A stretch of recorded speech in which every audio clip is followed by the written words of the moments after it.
Bago tayo magsimula mga kabayan, inform ko lang kayo na meron pa tayong last 3 pieces. Tignan na lang sa screen. Ito yung pangil ng baboy ramo na may kasamang gabay medalyon. Ang bisa nito, kabal sa katawan at pampalakas ng katawan. Kung sakaling interesado kayo mga kabayan, nasa comment section ang link para maka-order. Again mga kabayan, last 3 pieces na lang tayo. Ang susunod na stock na to, hindi ko alam kung next month or next month pa uli magkakaroon. Huwag na nating patagalin pa. Simulan na natin ang kwento.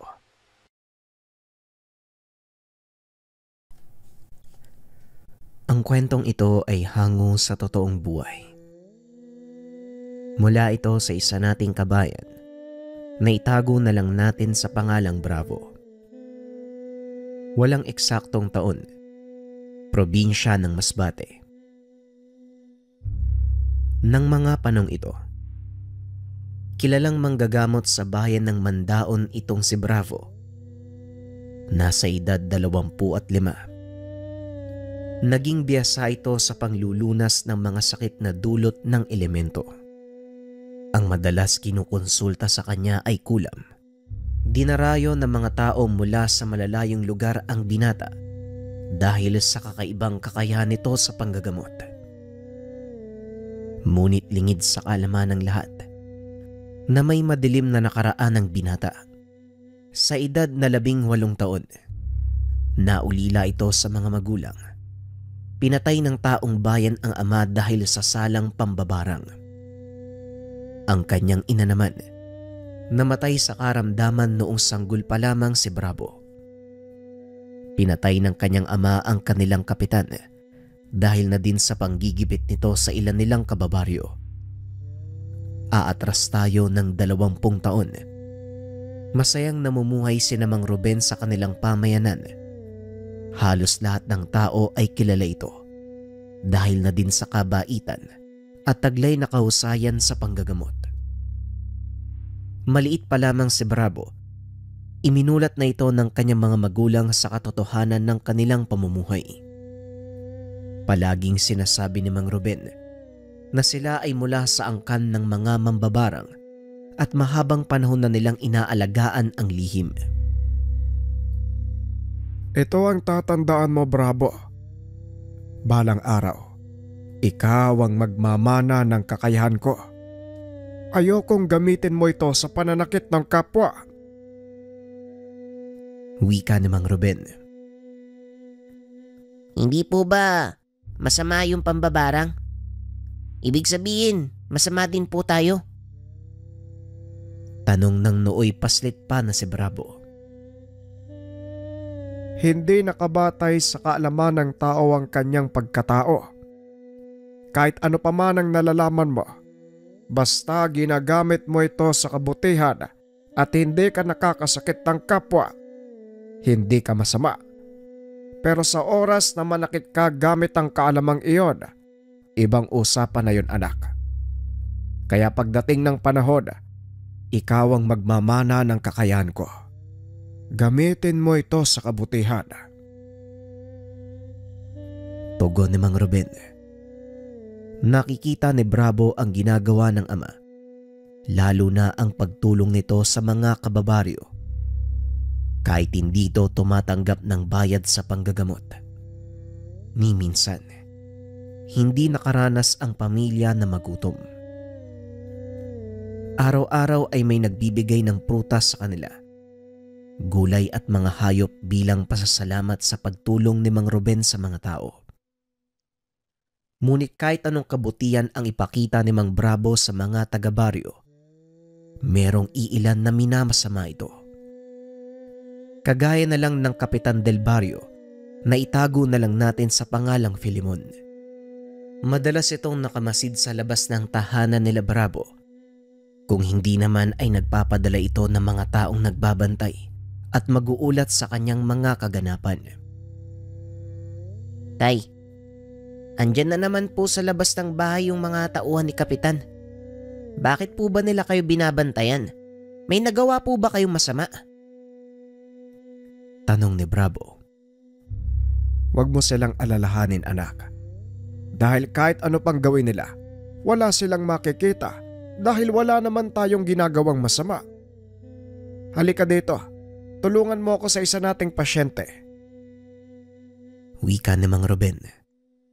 Katuwang nito ang paslit sa panggagamot bilang tagaabot ng mga kailangan. Sa ganung paraan, napag-aralan ni Bravo ang mga pamamaraan, maliban na lang sa mga komplikadong gawain, kagaya ng pagpapasanib o pagpapalayas ng mga elemento. Wala ding naging kaibigan si Bravo, kaya naman mas tinuon nito ang pansin sa mga itinuturo ng ama. Sa paglipas ng taon, lalong tumataas ang antas ng kaalaman ng paslit. Hanggang sa sumapit na ito sa edad na 18. Dito na nagkaroon ng pagkakataon si Bravo na magamot ang pinakauna nitong pasyente. Isang batang lalaki ang dinala sa kanilang tahanan na halos wala ng buhay. Sa unang tingin ay parang natutulog lang ito. At dahil wala si Mang Ruben ng mga oras na yun, sinabihan ni Bravo ang mga panauhin na bumalik na lamang. Pakiusap, Ingo. Malayo pa yung pinanggalingan namin eh. Wala na kaming perang pamasahe. Kung pababalikin mo pa kami, malamang sa mga oras na yun, hindi na din namin maaagapan ang buhay ng anak ko. Kaya sana hayaan mo kaming antayin si Mang Ruben. Wika ng matandang lalaki. Ang pangalan nito ay Pilo. Nang mga sandaling ito, binata na si Bravo. Ay nako, hindi ko po kasi tiyak kung kailan babalik si tatay eh. Pero sige po, kung talagang alanganin na yung pag-uwi nyo, pwede naman po kayo mag-intay. Tugon ni Bravo. Kaso nga lang papalubog na ang araw, hindi pa rin dumarating ang ama. Kita ng binata ang pag-aalala sa matandang lalaki. Nakaramdam ito ng awa. Mawalang galang na po, Manong. Kung hindi nyo po mamasamain, maaari ko bang malaman kung ano nangyari sa pasyente? Tanong ni Bravo. Hindi ko rin alam kung anong totoong nangyari. Pero dumayo sa piyesta yung anak ko. Pagsapit ng gabi pag uwi nila, inaapoy na siya ng lagnat. Kinabukasan, doon na nagsimulang manghina ang kanyang katawan. Hanggang sa nawala na siya ng ulirati. Ilang araw ng ganito ang anak ko. Pinatignan na namin sa mga doktor pero wala naman silang nakitang problema. Si Mang Ruben lang talaga ang aming pag-asa. Wika ni Pilo. Dagdag pa nito, halos maubos na din ang kanilang inipon dahil sa pabalik-balik ng ospital. Sa hindi malamang dahilan ay tila may nag-udyok sa kanya na tignan ang pasyente. Nung una ay hindi pa pumayag ang ama. Ngunit kalaunan, nakumbinsi din ito lalo pa nang dumating ang kaibigan na itago na lang natin sa pangalang Agustin. Naku, Manong, kung hindi nyo na itatanong, katuwang ng tatay niya tong si Bravo. Kaya hayaan nyo po siyang tignan yung pasyente. Baka sakaling kaya niyang gamutin. Wika ni Agustin. Kahit papano po, may natutunan naman ako kay tatay. Hayaan nyo akong tignan ng anak nyo. Wika ni Bravo. Kaagad nagpaubaya ang matanda. Pagkahawak pa lang ni Bravo sa pulso nito, kakaibang pakiramdam ang sumalubong sa kanya. Manong, may kung anong nananahan sa katawan ng anak nyo. Unti-unti nitong sinasakop ang kanyang pagkatao. Maaari ko po bang malaman, maliban sa pagkakaroon ng mataas na lagnat, ano pang napansin niyo sa kanya? Tanong ni Bravo.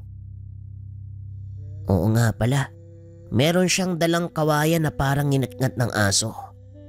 Pinatong niya yun sa lamesa tapos pagkadambot ko, itatapon ko sana eh. Bigla siyang nagalit sa akin.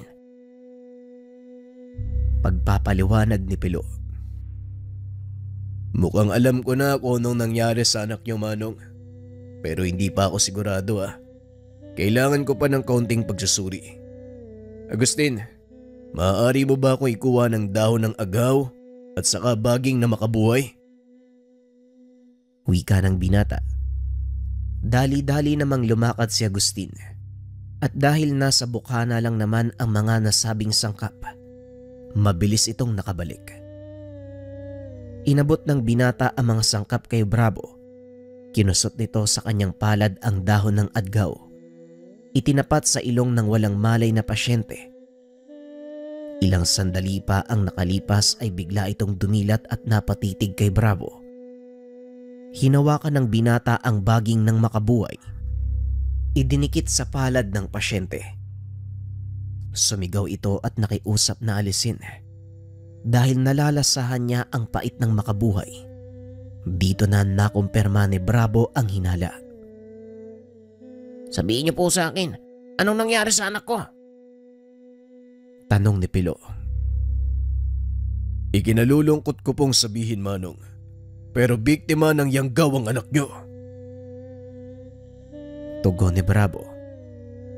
Sa mga hindi nakakalam, ang pangyayanggaw ay isang paraan ng mga aswang upang makapagparami. Ito ay sa pamamagitan ng pagpapatulo ng kanilang laway sa tenga ng biktima. O hindi kaya naman paghalo nito sa pagkaing inihain.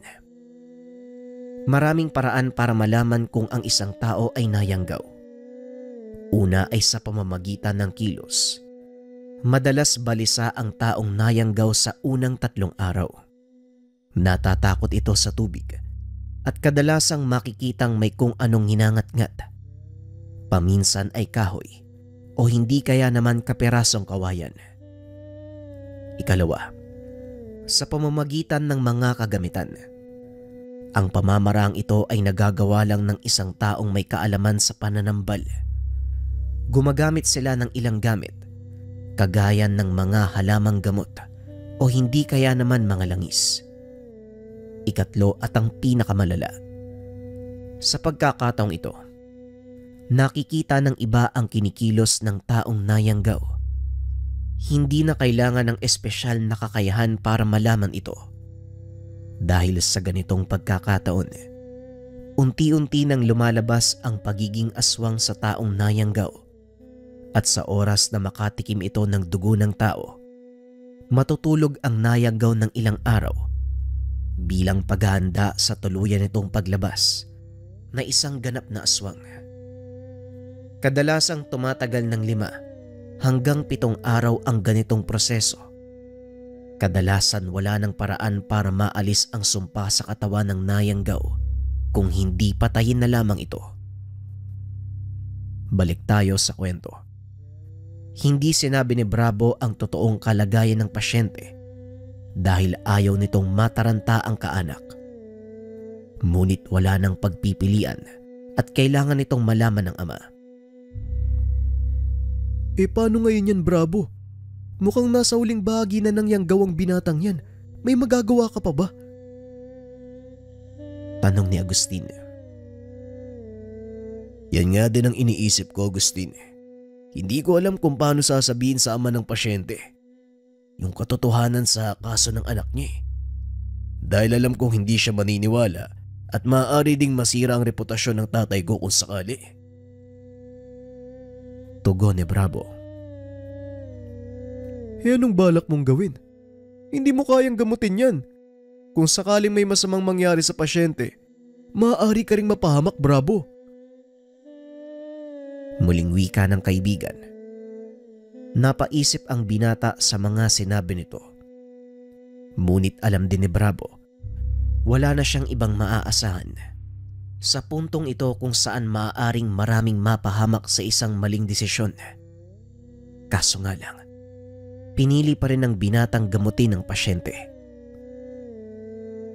Gagamutin ko siya, Agustin. Kahit papano naman may naturo sa akin si tatay tungkol sa ganitong kaso eh. Ang problema nga lang, wala akong sapat na karanasan. Patnubayan nawa ako ng mga ninuno ni tatay. Wika ni Bravo. Naku po, mukhang malaking gulo yung haharapin mo ah. Bakit kasi hindi mo nalang antayin si Mang Ruben eh? Kinakabahan na ako sa iyo eh. Wika ni Agustin. Huwag kang mag-alala. Ako ang nagdesisyon, kaya ako ang sasalo ng pananagutan. Matapos mag-usap ng magkaibigan, kaagad nang tumuloy si Bravo sa sala kung saan nag-aantay ang mag-ama. Tinignan ni Bravo ang pasyente. Bagaman nakadilat ang mga mata nito ay hindi pa rin kumikilos. Ipinaliwanag ni Bravo ang totoong kondisyon ng pasyente at halos gumuho ang mundo ng matanda dahil hindi nito lubos akalaing magiging ganap na aswang ang kaisa-isang anak. Pakiusap, tulungan mo yung anak ko, marami pa siyang pangarap sa buhay. Ayoko mauwi sa wala lahat ng yon. Pakiusap ni Mang Pilo. Hindi ako mangako, Manong. Pero gagawin ko ang lahat para matulungan kayo. Sandali lang. May kukunin ako mga gamit. Wika ni Bravo. Pumasok ito sa silid ng kanyang ama. Hinanap ang ilang gamit sa pag-asang naiwan ito. Napangiti ang binata nang makita ang kahong nilalagyan ng kagamitan ng kanyang ama. Dali-dali niya itong kinuha. Lumabas ng silid at inilapag ito ng binata sa mesa. Tila kusang pumapasok sa kanyang isipan ang lahat ng dapat gawin. Nagawa pa nitong ipaliwanag sa ama ng pasyente ang mga maaaring mangyari. Kinuha ng binata ang isang bote na naglalaman ng langis. Ipinahid niya ito sa noo at tiyan ng pasyente. Naglagay ng kaunting kutsara at pinainom. Nung una ay tila walang nangyari. Ngunit kalaunan ay unti-unting kumilos ang pasyente. Hinawakan ni Bravo ang noo nito upang pigilan sa pagbangon at ang sunod na ginawa ng binata. Nag-usal ng mga dasal. Ilang ulit na inihip sa noo ng pasyente. Nagsisimula ng maramdaman ng nilalang ang ginagawa kong parusa. Agustin, kakailanganin ko ng tulong mo dito. Maaari mo bang kunin ang mga lubid na nasa kusina? Wika ni Bravo sa kaibigan. Tarantang umalis si Agustin para kunin ang lubid. Itinali ng binata ang paa at kamay ng pasyente para hindi ito makawala. Dahil sa oras na makakuha ito ng pagkakataon, kaagad itong tatakas. Ngunit nakailang ulit na ang binata sa kanyang proseso. Tila hindi pa rin sumusuko ang yanggaw. Pagpahingayin mo muna kaya yung pasyente. Baka hindi niyan kayanin yung proseso. Wika ni Agustin. Napagtanto ni Bravo na tama ang kaibigan. Anong nangyayari sa anak ko, iho? Kumusta siya? Tanong ni Mang Pilo. Sa ngayon po, kailangan niya magpahinga. Baka hindi kayanin ng katawan niya ang susunod na proseso. Hindi na tumatalab sa kanya mga dasal na karaniwan naming ginagamit. Pero may susubukan akong paraan. Medyo komplikado kasi pati ako maaaring mapahamak sa prosesong yun. Kaso wala na akong magagawa. Kailangan tanggalin ang anumang nasa katawan ng anak niyo. Tugon ni Bravo. Kaagad itong kinausap ni Agustin dahil alam ng kaibigan ang binabalak ng binata. Huwag mo sabihin gagamitin mo yung bertud ng tatay mo. Tandaan mo ang sinabi ni Mang Ruben. Hindi mo pwedeng gamitin ang bertud ng ibang tao, lalo na kung hindi pa napapasa sa'yo. Wika ni Agustin. Alam ko, Agustin. Maaari ako mamatay sa gagawin ko. Pero wala na akong pagpipilian.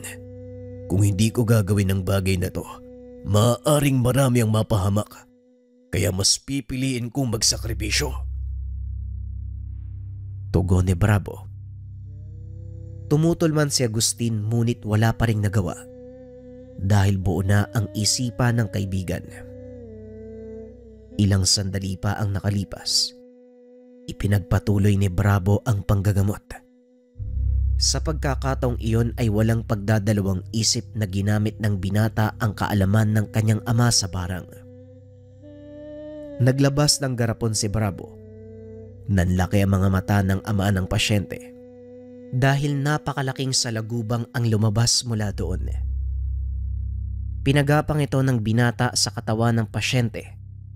Kitang-kita kung paanong naglupasay sa higaan ang binata habang paulit-ulit na sumisigaw. Gumapang ang salagubang mula sa kamay hanggang sa marating nito ang dibdib ng binata. Dumiretso papunta sa sikmura.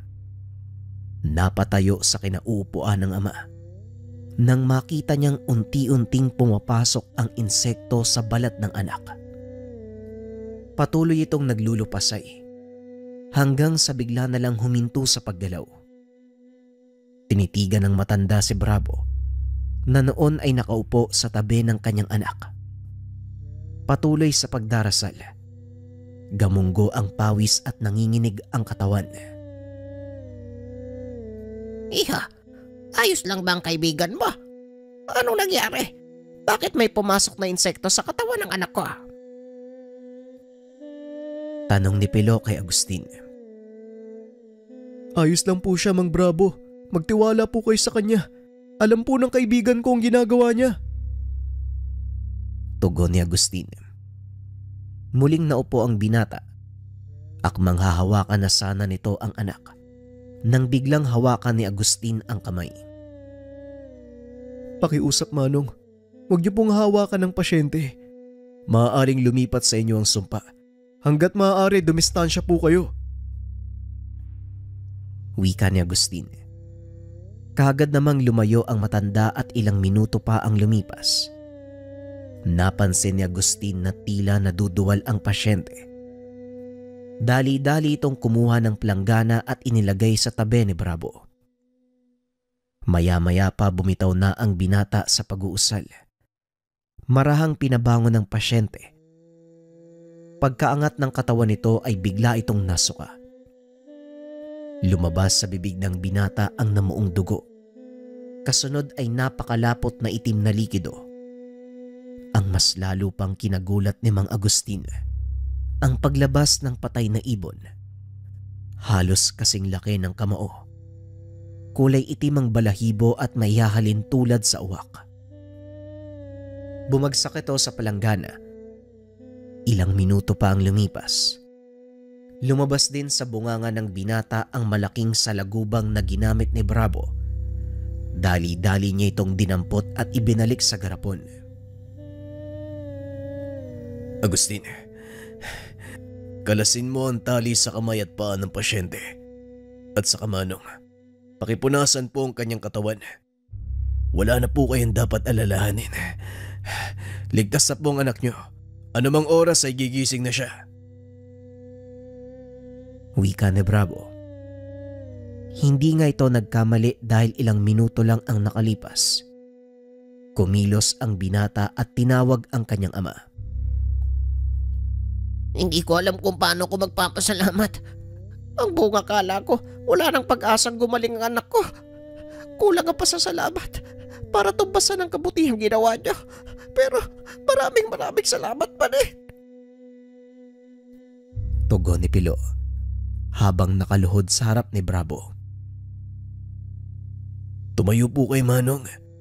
Ginawa ko lang po ang karapat Naputol ang pagsasalita ni Bravo dahil biglang bumukas ang pintuan. Nagulat sila nang makita kung sino ang dumating. Ay, magaling, Bravo. Pinatunayan mo sa aking talagang handa ka na. Kitang-kita ko ang ginawa mo. Masasabi kong wala nang agam-agam sa aking isipan. Wika ni Mang Ruben. Pero tay, pasensya na po kayo kung pinakialaman ko yung gamit nyo ha. Ginawa ko lang po yung sa tingin kong tama. At kung paparusahan niyo po ako, handa po akong tanggapin yun. Tugon ni Bravo. Nakapagligtas ka ng buhay eh. Bakit kita paparusahan? Wika ng ama. Tuwang-tuwa si Bravo ng mga sandaling iyon. Dahil sa kauna-unahang pagkakataon, nagawa nitong makapanggamot nang walang pag-alalay ng kanyang ama. Ang tagumpay na yon ang naging dahilan para makilala ang binata sa larangan ng panggagamot. Simula ng araw na yun, lalo pang dumami ang pasyente ng mga ito. Hinati nila Bravo ang mga gawain. Maayos namang nagagampanan ng binata ang kanyang tungkulin. Hanggang sa isang araw may lumapit sa kanilang kababaryo. Kinausap nito si Mang Ruben. Hindi sinasadyang narinig ng binata ang usapan ng mga ito. Sobra na yung pang-aapi sa amin ni Kapitan Pilimon. Grabe siya maggipit kasi hindi kami sang-ayon sa gusto niyang mangyari. Hindi ko din alam kung tama ba yung sasabihin ko sa'yo, Mang Ruben. Sana bigyan mo ng leksyon ng Kapitan. Taniman mo ng sakit. Wika ni Ponso. Alam mong labag sa alituntunin naming mga manggagamot ang gusto mo mangyari, Ponso. Hindi ko ginagamit ang aking kakayahan para makapanakit. Tugon ni Mang Ruben. Pero Mang Ruben, sobra-sobra na yung pang-aapi sa amin ng Kapitan. Halos natatakot na ang mga anak ko lumabas ng bahay. Pinagbabantaan sila. Tinatakot eh. Muling wika ni Ponso. Ganun ba o sige? Titignan ko kung anong pwede kong magawa. Matapos ang pag-uusap ay kagad nang umalis ang kababaryo. Kinuha naman ni Bravo ang pagkakataon upang tanungin ang ama. Tay, tama ba yung narinig ko? Humingi ng tulong sa'yo yung taong yun. Tanong ni Bravo. Wala namang bago dun, anak eh. Palagi namang may humingi ng tulong sa atin, diba? Tugon ng ama. Narinig ko yung sinabi niya, tay.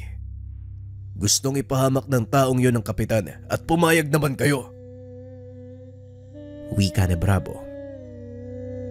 Hindi ako pumayag sa gusto niyang mangyari, Bravo. Sinabi ko lang natitignan ko kung anong magagawa natin. Alam mo ang alituntunin ng ating kakayahan. Sumumpa ako na kailanman ay hindi mananakit ng kapwa, lalo na kung walang masamang ginagawa. Pag-uusap ng mag-ama. Hindi na nakapagsalita pa si Bravo dahil alam niyang magagalit si Mang Ruben kung patuloy niya itong kukulitin. Nang mga sumunod na araw, patuloy na pinakikiramdaman ng binata ang kilos ng ama. Nakita nitong wala namang ginagawa si Mang Ruben. Hanggang isang araw, dumating sa kanilang tahanan ang kapitan. Nasa kalagitnaan sila ng panggagamot. Napakaraming tao ang nagtipon sa bakuran. Ang ilan sa mga ito ay mula pa sa malalayong lugar. Pansin din ng kapitan ang magagarang sasakyang nakaparada sa mismong daanan. Kapitan Pilimon, anong may paglilingkod ko sa inyo? Ay pasensya na ha. Medyo abala kami ng anak ko sa panggagamot. Wika ni Mang Ruben. Magandang umaga sa iyo, Mang Ruben. Mukhang lumalakas ang negosyo natin ngayon ah. Napakaraming tao ang nagpapagamot sa iyo. Siguro naman, alam mo na kung anong sadya ko dito ah. Wika ni Kapitan Filimon. Napahinto sa panggagamot si Bravo. Lumapit sa ama. Oo nga, Kapitan eh. Pero alam niyo naman na hindi ako tumatanggap ng bayad sa ginagawa ko.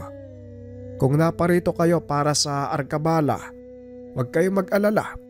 Magbabayad ako ng nararapat na halaga. Pupunta na lang ako sa inyong tanggapan. Gayon po kung inyong mamarapatin, kailangan ko nang ipagpatuloy ang panggagamot. Marami pa pong nag-aantay. Tugon ni Mang Ruben. Yan ang gusto ko. Madaling kausap. Asahan kita, Mang Ruben ha. Sige na, bauna na kami.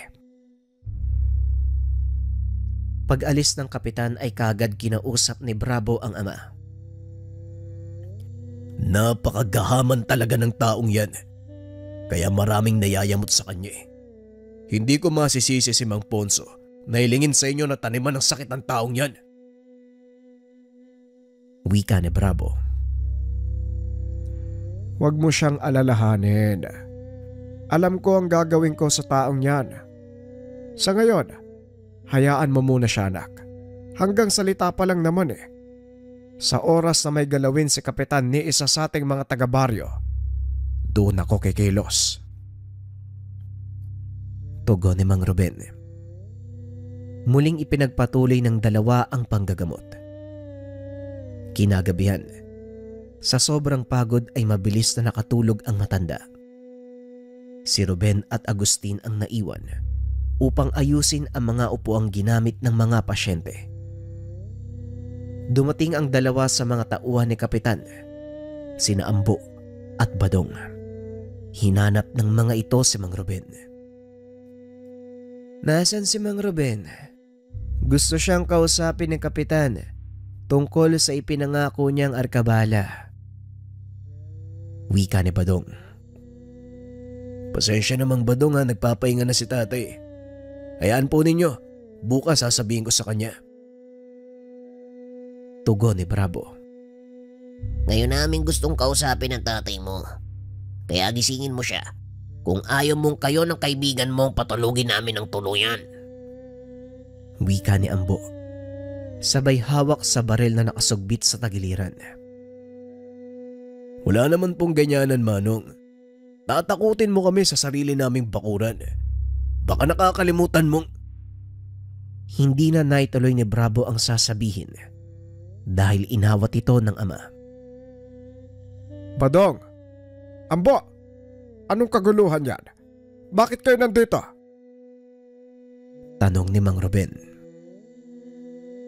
Nangako ka kay Kapitan, di ba? Pero hindi ka nagpunta sa opisina. Naparito kami upang kolektahin ang pinangako mong arkabala. Tugon ni Ambo. Napangiti naman si Mang Ruben at lumabas ng tahanan. Ramdam ni Bravo ang kakaibang aura ng ama. Alam niya ng mga sandaling iyon na galit na ito. Ganun ba? Pasensya na kayo ha. Sobrang napagod ako sa buong araw ng panggagamot. Hayaan nyo, bukas sa bukas pupunta ako sa kabisera upang iabot ng personal ang arkabala ko. Tugon ni Mang Ruben. Biglang bumunot ng baril si Ambo. Itinutok sa ulo ng matanda. Ngayon niya pinapakuha yung pera. Kaya huwag mo sayangin yung oras namin, tanda. Kung ayaw mong kumalat ang utak mo dito sa bakuran. Wika ni Ambo. Akmang lalapit sana si Bravo. Sumenya si Mang Ruben na wag siyang makikialam. Tinatakot mo ba ako, Ambo? Alam mo ba kung saan ka nakatungtong? Tanong ni Mang Ruben. Hindi ako nananakot, tanda. At sa oras na hindi mo ibigay ang hinihingi namin, sisiguraduhin kong hindi ka na makakapanggamot. Yon ang utos sa akin, Kapitan. Wika ni Ambo. Napailing na lang si Mang Ruben. Hinawi ang baril na nakatutok sa ulo niya. Alam mo ba kung ano ang kinakarap mo, Ambo?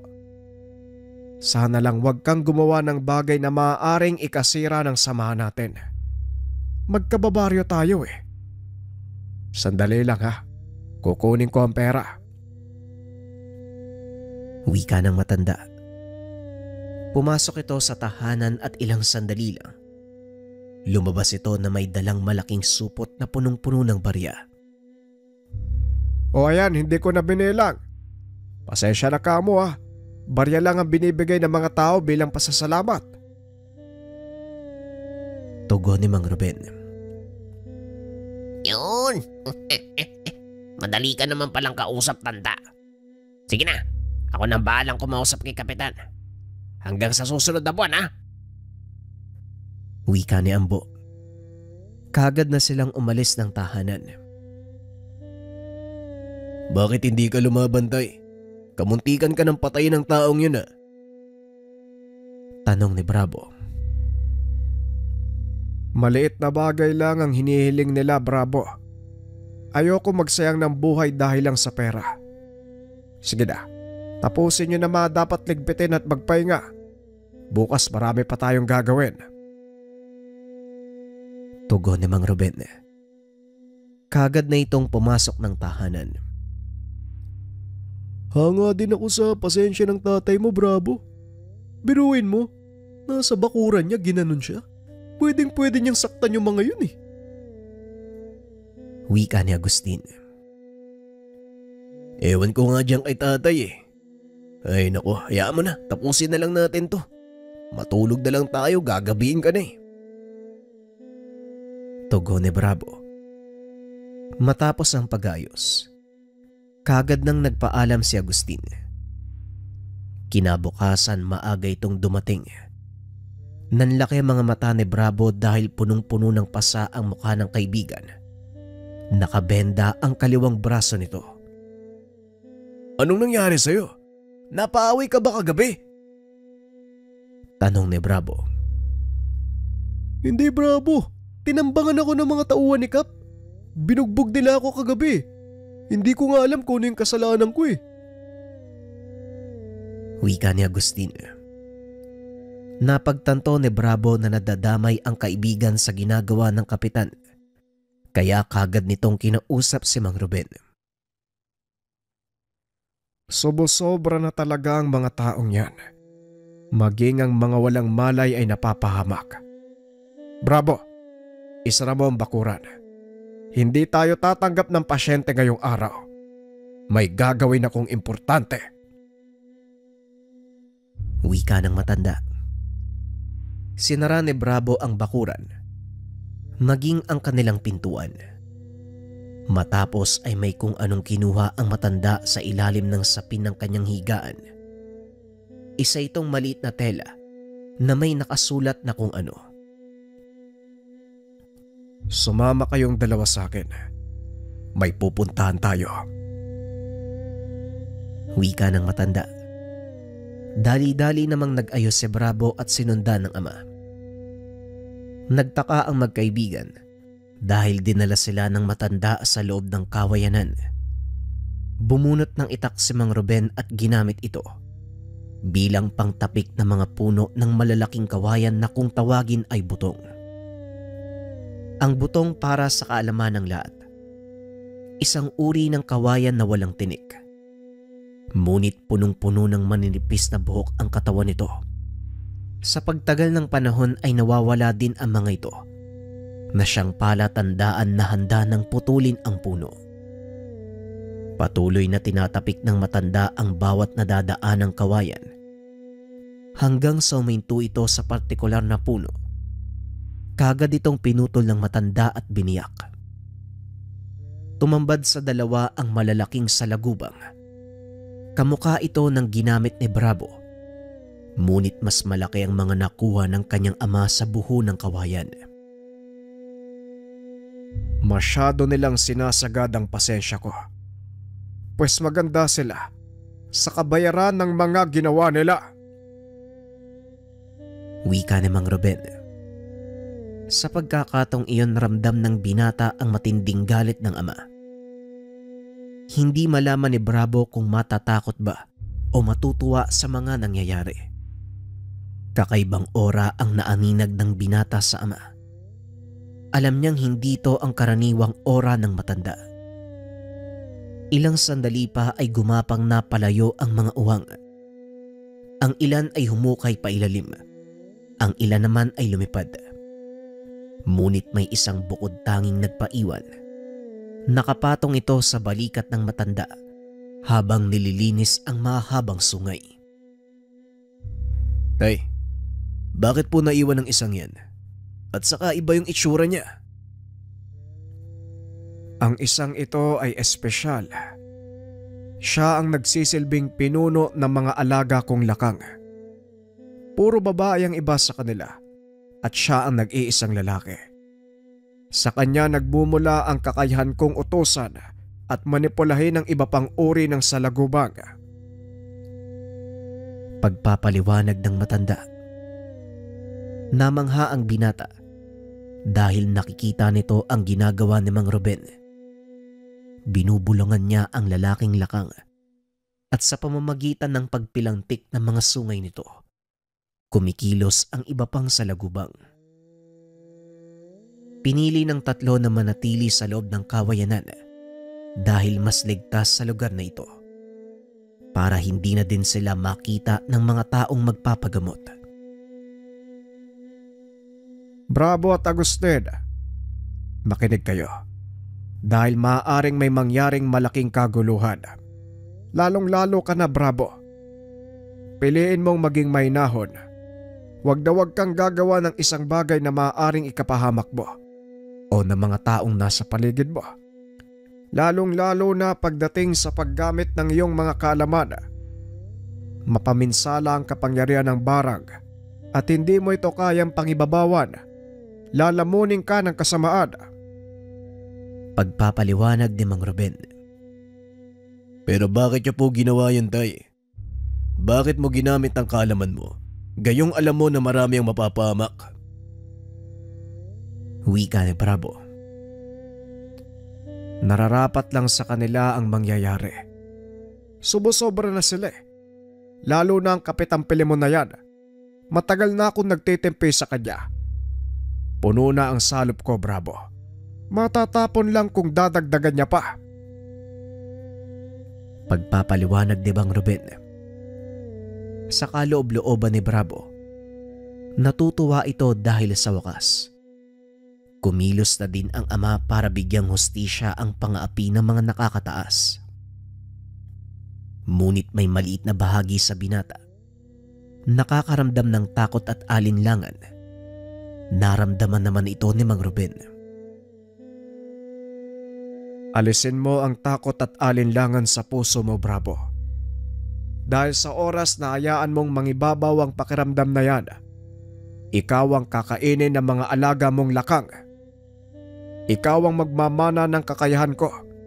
Ang ibig sabihin nun, maging ang pangalaga sa mga nilalang na ito. Nanlaki ang mga mata ni Bravo sa sinabi ng matanda. Alam niyang malakas ang kapangyarihan ng ama. Ngunit ang kapalit nito, palaging malalagay sa peligro ang buhay. Tay, wag na lang kaya nating ituloy. Hayaan na lang kaya natin si Kap. Anong sinasabi mo? Hindi natin pwedeng hayaang magpatuloy ang masamang gawain ng taong yon. Kagaya ng sinabi ko sa iyo, matagal nang puno ang salop ko sa taong yan. Wala nang nagawa si Bravo ng mga sandaling iyon dahil alam niyang hindi na mapipigilan ang ama sa gagawin. Ilang sandali pa ay tumayo na ang matanda. Itinaas nito ang mga kamay at nagsimulang mag-usal. Lumipat kay Bravo ang lalaking lakang. Paglapat ng mga paa nito sa balat ng binata, nakita ni Bravo ang mga nangyayari.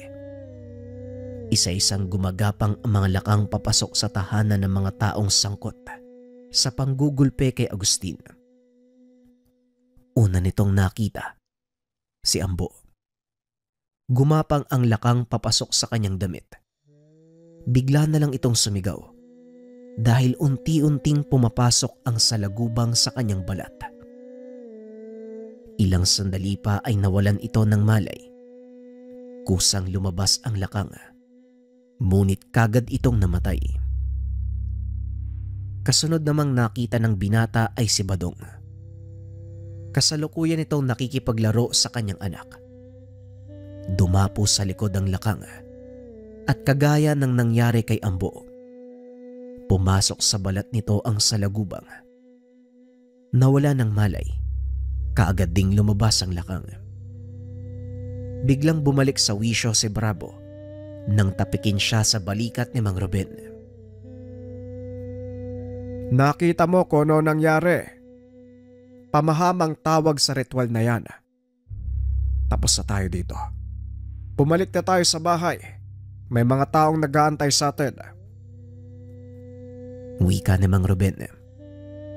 Sa mga hindi nakakalam, ang pamaham ay isang uri ng ritual o pamamaraan ng mambabarang para magtanim ng sakit sa katawan ng kanyang biktima.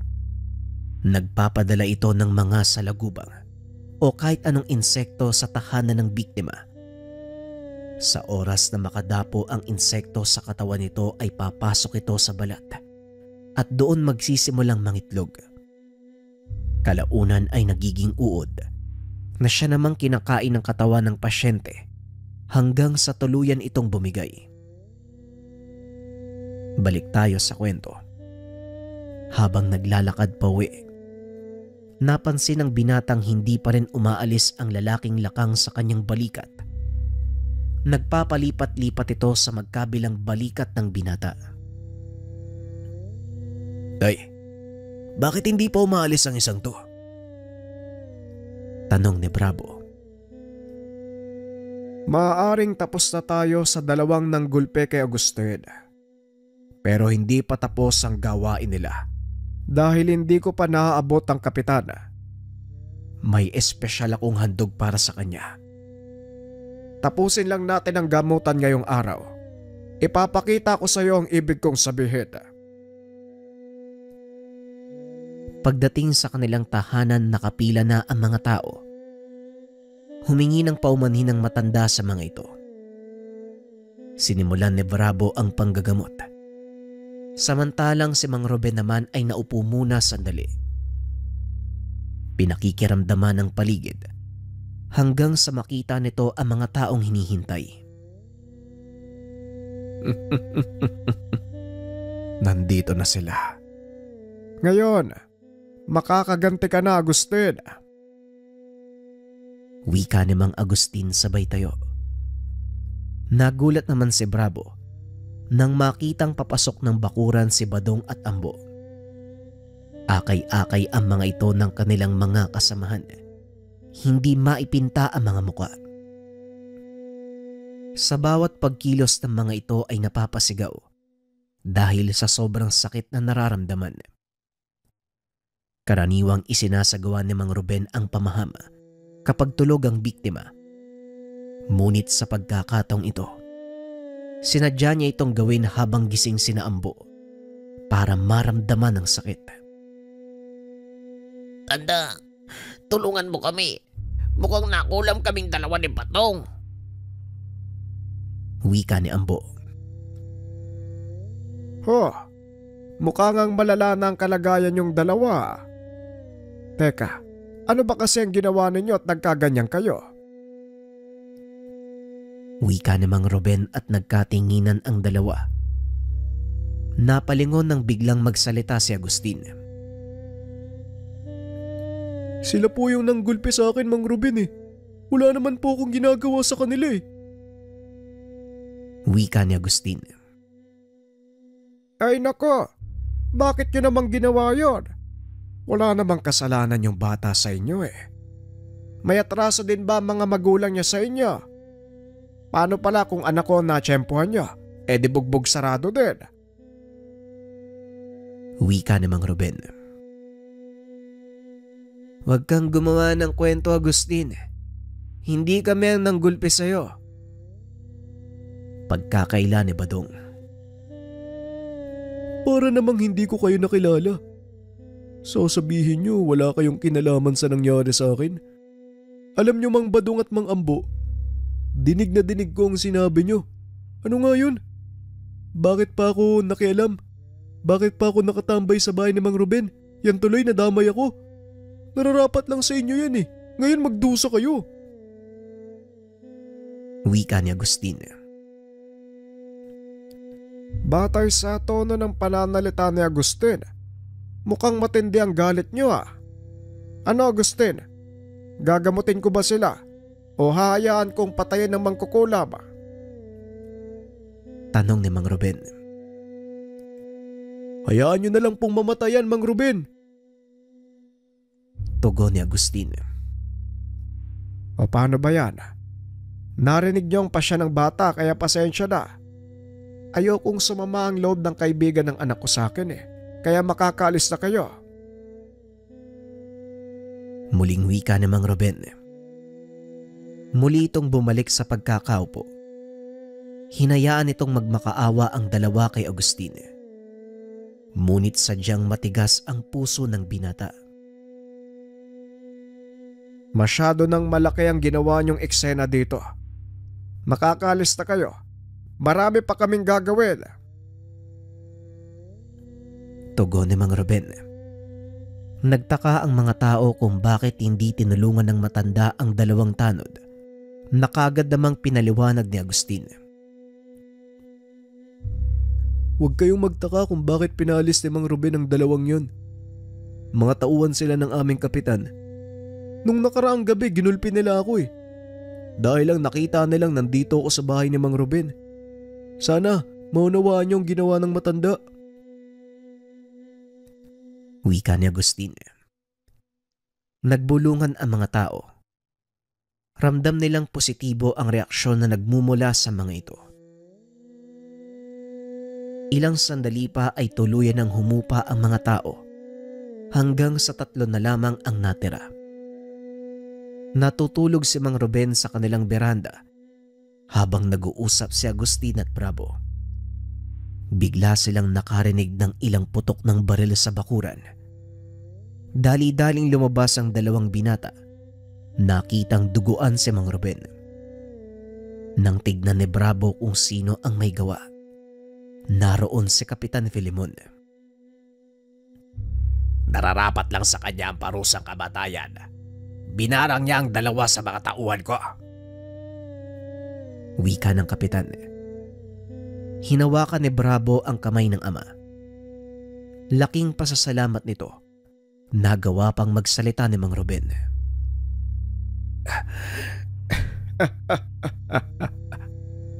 Ito ang sinasabi ko sa iyong sorpresa, Bravo. Manood ka.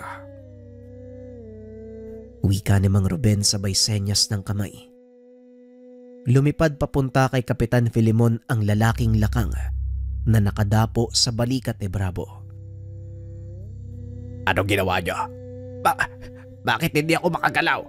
Hoy bata, anong ginagawa mo? Tanong ng kapitan habang tila nagpupumiglas sa hindi makitang tali. Pinagbasda naman ni Bravo ang ama. Napansin ito. Unti-unti nang nawawala ang ulirat ng matanda. Alam ni Bravo na hindi na nito kakayanin pang mabuhay. Sige na tay, magpahinga ka na. Kaya ko na to. Sa wakas, magkikita na kayo ni nanay. Wika ni Bravo at napangiti ang matanda. Hinawakan ng binata sa muka hanggang sa tuluyan itong nalagutan ng hininga. Ibinaling ni Bravo ang tingin sa kapitan. Akmang lalakad na ito papalapit nang biglang maglabasan ang ilan pa sa mga tauhan ng kapitan. Ngunit wala ding nagawa ang mga ito nang bigla na lang silang mamilipit sa sakit. Kitang-kita ni Agustin ang paggapang ng mga insekto sa balat ng mga ito at kung paanong unti-unting kinain ng mga ito ang kanilang katawan. Hindi maipaliwanag ni Agustin ang nararamdaman ng mga oras na yon. Nakikita nito ang kakaibang galit ni Bravo. Sa tagal ng pinagsamahan nilang dalawa, yon ang unang beses na nakita ni Agustin ang kadiliman sa pagkatao ng kaibigan. Nilapitan nito ang kapitan at walang awang sinakal. Binalaan ka ng aking ama pero hindi ka nakinig.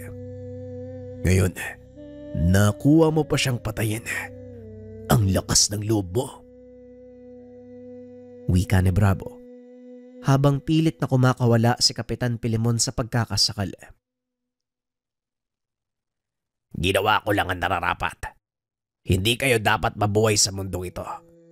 Walang puwang sa lipunan ng mga kagaya niyong gumagamit ng maikang itim para maminsala ng mga tao. Tugon ni Kapitan Filemon habang hinahabol ang hininga. Diyan ka nagkakamali, Kapitan. Dahil hindi sa lamang kang itim ang tawag sa kakayahan namin, kung hindi barang. Wika ng binata. Dumapo ang lalaking lakang sa balikat ni Bravo. Isa-isang naglabasan mula sa lupa ang iba pang lakang. Gumapang ang mga ito paakyat sa katawan ng kapitan. Nagsipagpasukan sa balat nito. Binitawan nito ni Bravo. Humakbang patras. Hindi nito lubos maisip ang maaaring mangyari kung sabay-sabay na mangingitlog ang 10 babaeng lakang sa loob ng katawan ng isang tao. Hindi magkamayaw sa pagsigaw ang kapitan dahil na din sa sobrang sakit na nararamdaman. Nagpagulong-gulong ito sa lupa habang sinasapo ang lahat ng parte ng katawan. Habang nangyayari ito, isa-isang lumabas sa bunganga ng kanyang biktima ang mga lakang. Kasunod nito ay ang mga uod na unti-unting kinakain ang laman ni Kapitan Filemon. Nakatulala si Agustin ng mga sandaling iyon habang pinagmamasdan ang mga bangkay na nagkalat sa lugar. Hindi ito makapaniwala. Nagawa ni Bravo at Mang Ruben ang brutal na pagpatay. Ngunit hindi niya rin masisisi ang mga ito dahil sa pangaaping ginawa ng kapitan at iba pang kababaryo. Ilang minuto pa ang nakalipas. Nagdatingan ang ilang kababaryo. Imbis na usigin si Bravo, nagiyawan ang mga ito dahil sa wakas nawala na sa kanilang baryo ang sukab na kapitan. Dumating din ang mga otoridad para mag-imbestigasyon. Ngunit pinagtakpan ng mga tao ang ginawa ni Bravo. Pinalabas nilang kagagawan ng rebelde ang nangyari. Suportado naman ito ng tagpo dahil nakita ng otoridad si Mang Ruben na ang kinamatay ay tama ng bala. Nabura sa isipan ng mga tao ang totoong pangyayari dahil para sa kanila, tama lang na mawala ang kagaya ni Kapitan Filemon. Simula ng araw na yun, nawala ang takot sa mga taga-baryo. Namuhay ng matiwasay ang mga ito. Ipinagpatuloy ni Bravo ang gawain ng ama. Sa pagkakataong iyon ay katuwang niya si Agustin. Sa paglipas ng mga taon, kinilala si Bravo bilang pinakabatang manggagamot. Narespeto ng mga tao dahil na rin sa reputasyon. Walang sino man ang nanghimasok sa baryo nila Bravo dahil kumalat ang balita na pugad ng mambabarang ang kanilang lugar. Sa halip na ikagalit ito ng mga taga roon, natuwa pa ang mga ito dahil wala nang nanggugulo pa sa tahimik nilang buhay. Gaya ni Mang Ruben, pinili ni Bravo ang tumulong ng walang hinihinging kapalit. Naging bahagi na ng pamumuhay ng binata ang panggagamot. Hindi ito nakapag-asawa dahil sinaalang-alang nito ang kapakanan ng nakararami kagaya ng bili ng ama. Sa paglipas ng panahon, bigla na lang nawala si Bravo. Walang nakakaalam kung saan ito nagpunta. Maging si Agustin, hindi rin alam kung ano ang nangyari sa kaibigan. Bigla na lamang itong nawala. Ni isang palatandaan ay walang magilap ang mga tao. Ngunit ganun pa man, nanatili ang kanilang pananalig na nasa paligid lang si Bravo at patuloy silang binabantayan. Maging ang mga kabataan sa lugar, taas noong sinasabi na minsan ay tumira sa kanilang baryo ang isang magaling na manggagamot. Samantalang si Agustin naman, bilang naiwang disipulo ng kanyang kaibigan, ipinagpatuloy ang sinimulan ng mag-ama na siyang naging dahilan kung bakit nahatid sa inyo ang kwento ni Bravo at Mang Ruben. Ito ay kwento ng mga nagmamay-ari ng lakang, ang albularyo na mambabarang. Opinyon para sa kwento, mga kabayan, ano? Madalas talaga, kung sino pa ang dapat magbigay sa atin ng, alam nyo yun, kaligtasan, kapayapaan, tulong, sila pa yung minsang nang aapi sa atin eh. Kayo ba? May mga karanasan ba kayo sa ganitong bagay? Kung meron, comment nyo naman. Maligaya akong babasahin yan. Maraming salamat sa pakikinig ng ating kwento. Panoorin ang susunod na video.